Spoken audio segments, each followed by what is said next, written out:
ನಮಸ್ಕಾರ ವೀಕ್ಷಕರೇ. ಬಳ್ಳಾರಿ ಅಕ್ಷರಶಃ ಕೊತ ಕೊತ ಕುದೀತಾ ಇದೆ. ಒಂದೊಂದೇ ದೃಶ್ಯಗಳು ಇದು ಬಳ್ಳಾರಿನ ಬಿಹಾರನ ಅಂತ ನೋಡುಗರಿಗೆ ಬೆಚ್ಚಿ ಬೀಳಿಸುವಂತೆ ಮಾಡ್ತಾ ಇದೆ. ತನಿಖೆಗಳು ಸಾಗಿದೆ, ರಾಜಕೀಯ ಆರೋಪ ಪ್ರತ್ಯಾರೋಪಗಳು ಭುಗಿಲೆತ್ತರಕ್ಕೆ ಸಾಗಿದೆ. ಇವೆಲ್ಲದರ ನಡುವೆ ನಾರಾ ಸೂರ್ಯನಾರಾಯಣ ರೆಡ್ಡಿ ಮತ್ತು ಗಾಲಿ ಜನಾರ್ದನ ರೆಡ್ಡಿ ನಡುವಿನ ಇತಿಹಾಸ, ಅಂದರೆ ಅವೆರಡೂ ಕುಟುಂಬಗಳ ನಡುವಿನ ಇತಿಹಾಸವನ್ನು ನೋಡಿದ್ರೆ ತುಂಬ ಆಶ್ಚರ್ಯ ಆಗುತ್ತೆ.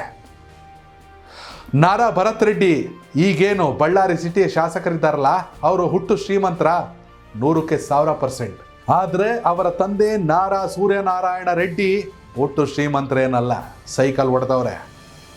ಬಳ್ಳಾರಿ ಸಿಟಿಲಿ ರಾಯಲ್ ಸರ್ಕಲ್ ಅಂತ ಐತೆ, ಅದ್ರ ಪಕ್ಕ ಒಂದು ಮೀನಾಕ್ಷಿ ಸರ್ಕಲ್. ಅಲ್ಲಿ ನಾರಾ ಸೂರ್ಯನಾರಾಯಣ ರೆಡ್ಡಿ ಅವರು ಹೆಚ್ಚು ಕಡಿಮೆ ಪ್ರತಿದಿನ ಸಂಜೆ ಸೈಕಲ್ ಹೊಡ್ಕೊಂಡು ಹೋಗೋದನ್ನ ಸಾಕಷ್ಟು ಜನ ನೋಡಿದವ್ರು ಇನ್ನೂ ಬಳ್ಳಾರಿಲಿ ಅವರೇ. ಅವರು ಕೂಡ ಕಷ್ಟಪಟ್ಟು ಸಾಮ್ರಾಜ್ಯ ಕಟ್ತವ್ರೆ. ಮತ್ತೊಂದು ಕಡೆ ಗಾಲಿ ಜನಾರ್ದನ ರೆಡ್ಡಿ ಅವರ ತಂದೆ ಸಾಮಾನ್ಯ ಪೇದೆ ಆಗಿದ್ದವರು. ಅವರು ಕೂಡ ಸೈಕಲ್ ಹೊಡ್ಕೊಂಡು ಬಳ್ಳಾರಿಲಿ ಸುತ್ತಾಡ್ತವ್ರು. 70s 80s ಒಬ್ಬ ಸಾಮಾನ್ಯ ಪೇದೆ ಕುಟುಂಬ ಅಂದರೆ ಸೈಕಲ್ ಕೊಂಡ್ಕೊಳ್ಳೋದು ಕೂಡ ಅತಿ ದೊಡ್ಡ ವಿಷಯ. ಆದರೆ ಆ ನಂತರದಲ್ಲಿ ಗಾಲಿ ಜನಾರ್ದನ ರೆಡ್ಡಿ ಅವರು ಕಟ್ಟಿದ ಸಾಮ್ರಾಜ್ಯ ಇಡೀ ದೇಶನೇ ತಿರುಗಿ ನೋಡೋಂಗೆ ಮಾಡ್ತು.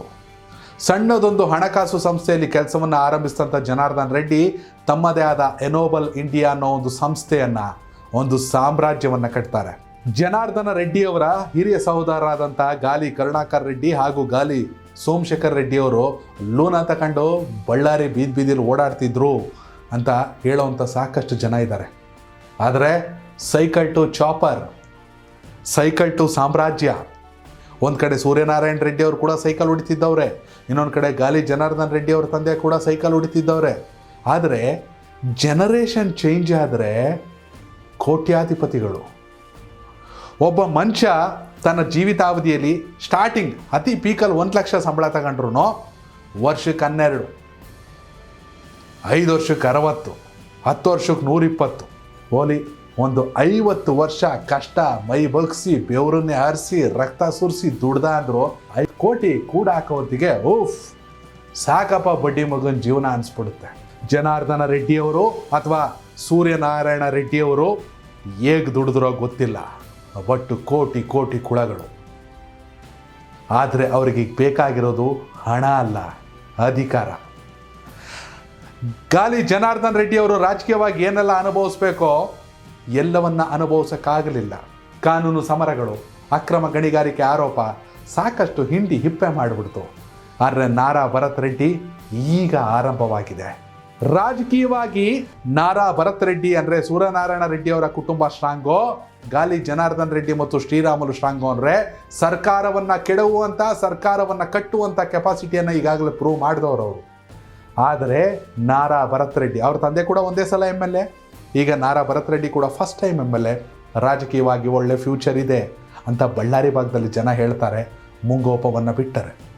ಬಳ್ಳಾರಿಯ ಘಟನೆ ಬಳಿಕ ನಾರಾ ಭರತ್ ರೆಡ್ಡಿ ಕೊಟ್ಟಂಥ ಬೈಟ್ಗಳು, ಭಸ್ಮ, ಬೆಂಕಿ ಎಲ್ಲವೂ ಕೂಡ ಈ ಮಟ್ಟಕ್ಕೆ ಬೇಕಾ ಅಂತ ಚರ್ಚೆ ಆಗುತ್ತೆ.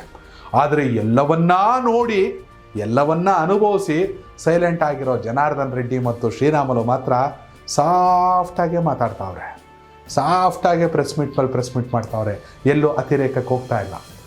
ಸದ್ಯ ನಾರಾ ಭರತ್ ರೆಡ್ಡಿಗಿರುವ ಅತಿ ದೊಡ್ಡ ಬಲ ಅಂದರೆ ಕಾಂಗ್ರೆಸ್ ಸರ್ಕಾರ. DK ಶಿವಕುಮಾರ್ ಅವರ ಸ್ಟೇಟ್ಮೆಂಟ್ ಆಗಿರ್ಬೋದು, ಸಿದ್ದರಾಮಯ್ಯ ಅವರ ಸ್ಟೇಟ್ಮೆಂಟ್ ಆಗಿರ್ಬೋದು, ರಿಪಬ್ಲಿಕ್ ಆಫ್ ಬಳ್ಳಾರಿ ಮಾಡೋಕೆ ಮತ್ತೆ ನಾವು ಬಿಡಲ್ಲ ಅಂತ ಉಪಮುಖ್ಯಮಂತ್ರಿಗಳೇ ಹೇಳಿದ್ದಾರೆ ಜನಾರ್ದನ ರೆಡ್ಡಿ ಅವರ ವಿರುದ್ಧ. ಹಾಗೇನೆ ಮಾಜಿ ಸಚಿವ ನಾಗೇಂದ್ರ ಕೂಡ ನಾರಾ ಭರತ್ ರೆಡ್ಡಿ ಬೆಂಬಲಕ್ಕೆ ನಿಂತ್ಕೊಂಡ್ರು, ಜಮೀರ್ ಅಹಮದ್ ಎಂಟ್ರಿ ಕೊಟ್ಟರು. ಎಲ್ಲ ಒಂದು ಕಡೆ ಪವರ್ ಅಂತ ಬಂದಾಗ ನಾರಾ ಭರತ್ ರೆಡ್ಡಿ ಇವಾಗ ಸ್ಟ್ರಾಂಗ್. ಆದರೆ ಅನುಭವ ಅಂತ ಬಂದಾಗ ಗಾಲಿ ಜನಾರ್ದನ್ ರೆಡ್ಡಿ ಸ್ಟ್ರಾಂಗ್. ಒಟ್ಟಾರೆ ನೋಡ್ತಾ ಹೋದರೆ ಜಸ್ಟ್ ಹಿಂದೆ ತಿರುಗಿದ್ರೆ ಸೈಕಲ್ ಹೊಡೆದಿದ್ದವರು ಸಾಮ್ರಾಜ್ಯನೇ ಕಟ್ಟಿಬಿಟ್ಟವ್ರೆ. ಒಳ್ಳೆ ರೀತಿಲಿ 4 ಜನಕ್ಕೆ ಒಳ್ಳೇದಾದರೆ ಅದಕ್ಕಿಂತ ದೊಡ್ಡ ವಿಷಯ ಮತ್ತೇನಿಲ್ಲ. ಯಾರು ಎಷ್ಟು ದೊಡ್ಡ ಸಾಮ್ರಾಜ್ಯವನ್ನು ಕಟ್ಟಿದ್ರು ಅನ್ನೋದಕ್ಕಿಂತ ಹೆಚ್ಚಾಗಿ ಯಾರು ಯಾವ ರೀತಿ ಆಡಳಿತ ಕೊಟ್ಟರು ಅನ್ನೋದನ್ನೇ ಇತಿಹಾಸದಲ್ಲಿ ಜನ ನೆನಪಿಸ್ಕೊಳ್ಳೋದು.